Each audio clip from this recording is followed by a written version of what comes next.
এই অনুষ্ঠানটিত সভাপতিত্বৰ দায়িত্ব পালন কৰে লক্ষীকান্ত মহন্ত আৰু মুখ্য বক্তৃতা হিচাপে থাকে ৰোহিণী বল্লভ গোস্বামী।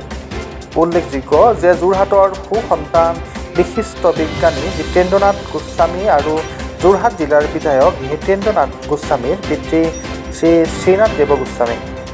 তেওঁৰ জন্ম গোলাঘাট জিলাৰ ঢেকিয়ালৰ শ্ৰী শ্ৰী মধুমিশ্ৰৰ সত্ৰৰ সত্ৰাধিকাৰ আছিল। লগতে শিক্ষা জগতখনতো যথেষ্ট পৰিমাণে অৰিহণা যোগাই থৈ গৈছে। চাওঁ আহক UV লাইভৰ এক প্ৰতিবেদন।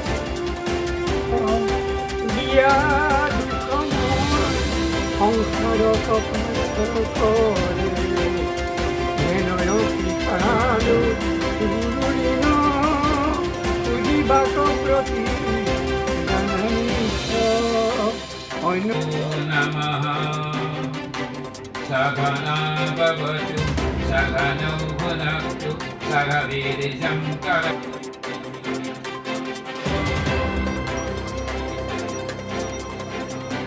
আমাৰ পৰিয়ালৰ সকলোৰে শ্ৰদ্ধাৰ আমাৰ পিতৃদেৱ শ্ৰীনাথ দেৱ গোস্বামী 2000 চনতে পৰলোকলৈ গমন কৰিলে আৰু তাৰপিছত তেখেতৰ গুণগ্ৰাহী মানুহ আৰু আমাৰো পৰিয়ালৰ সহযোগত আমি এটা ন্যাস কৰিলোঁ আৰু প্ৰতি বছৰে এই ন্যাসৰ পৰা আমি ছাত্ৰ ছাত্ৰী তিনিখন স্কুলৰ ছাত্ৰ ছাত্ৰীক যিসকলে উৎকৃষ্ট মানদণ্ড প্ৰদৰ্শন কৰে মেট্ৰিকত, আগতে LP আৰু ME স্কুলতো দিছিলোঁ সেইটো অঞ্চলত।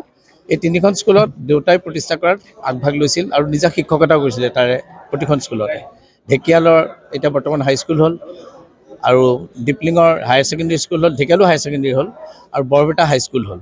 এই তাৰে আমি যিকেইজন কৃতি ছাত্ৰ সৰ্বোচ্চ নম্বৰ পাই আমি এটা ন্যাসৰ জৰিয়তে এটা তেওঁলোকক আৰ্থিক অনুদান প্ৰদান কৰোঁ পঢ়া শুনা কৰাৰ কাৰণে।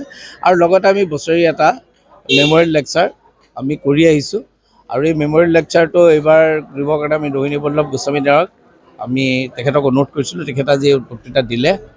আমাৰ সত্ৰ মহাসভাৰ প্ৰাক্তন সম্পাদক মহন্ত ডাঙৰীয়াকো আমি আজি শিৱসাগৰৰ পৰা তেখেতক সুস্থ শৰীৰে আহি পেলাই আমাৰ মাজত উপস্থিত সভাখন পৰিচালনা কৰিলে। মই ভাবোঁ মানুহে আমি এনেকুৱা ধৰণৰ বক্তৃতাৰ অনুষ্ঠানৰ প্ৰয়োজনীয়তা আছে, কাৰণ মানুহক আমি ভাল মানুহ কৰাৰ কাৰণে এনেকুৱা ধৰণৰ আলোচনাবিলাকে সহায় কৰে আৰু সেইকাৰণে আমি এই কামটো কৰিছোঁ। আৰু এইবাৰৰ পৰা আমি ভাবিছোঁ যে আমি বছৰৰ শ্ৰেষ্ঠ যিখন ধৰ্মমূলক গ্ৰন্থ হ'ব তাক আমি পুৰস্কৃত কৰিম। এটা আৰ্থিক ভাল অনুদান আমি দিম যাতে তেওঁলোকে তেনেকুৱা ধৰণৰ কিতাপ লিখিবলৈ আৰু অনুপ্ৰাণিত হয়। যোৰহাটৰ এগৰাকী আধ্যাত্মিক পুৰুষ, সফল পুৰুষ শ্ৰী শ্ৰী শ্ৰীনাথ গোস্বামী দেৱৰ পবিত্ৰ স্মৃতিত ন্যাস সমিতিয়ে তেখেতৰ স্মৃতি যুগমীয়া কৰাৰ উদ্দেশ্যে পৰিয়ালবৰ্গৰ সহযোগত এক সুন্দৰ স্মাৰক বক্তৃতাৰ অনুষ্ঠান কৰিলে। বক্তৃতা প্ৰদান কৰাৰ সম্পৰ্কত নিজে প্ৰদান কৰিছোঁ কাৰণে মই বিশেষ ক'ব খোজা নাই, কিন্তু তাৰ মাধ্যমেৰে সমাজত মানুহক মানুহ হিচাপে গঢ়ি তুলিবলৈ প্ৰেৰণা দিব পৰা যিকোনো কাৰ্যসূচী ৰূপায়িত কৰাৰ তেখেতে চেষ্টা কৰিছে।